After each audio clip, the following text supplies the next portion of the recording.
Hello guys, আসসালামু আলাইকুম। যে গাড়িটা দেখতেছেন দাদা ভাই, ঢাকা কমলাপুর স্টেশন থেকে ছেড়ে যাবে। তবে ভাইজান আরেকটা গাড়ির কথা বলে রাখি, সুবর্ণ এক্সপ্রেস আজকে 3 নম্বর প্ল্যাটফর্ম থেকে চিটাগাংয়ের উদ্দেশ্যে ছেড়ে যাবে। গাড়িটা খুব উন্নত মানের একটি গাড়ি, ভালো একটি গাড়ি, ড্রাইভার গাড়ি, কোনো ব্রেক নেই কোথাও। কমলাপুর থেকে ছেড়ে যাবে এয়ারপোর্ট থেকে ডাইরেক্ট চিটাগাং। তবে দাদাভাই যে গাড়িটা দেখতেছেন এটা হলো চিলাহাটি এক্সপ্রেস। ভাইজান আরেকটা কথা বলে রাখি, ঢাকা কমলাপুর থেকে আজকে রাজশাহী যাবার সিলচিটি এক্সপ্রেস সাপ্তাহিক বন্ধ আছে।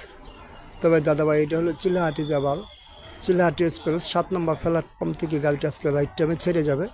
আপনাদের যাত্রা ভবন সুন্দর হোক, ভালো হোক। আসসালামু আলাইকুম।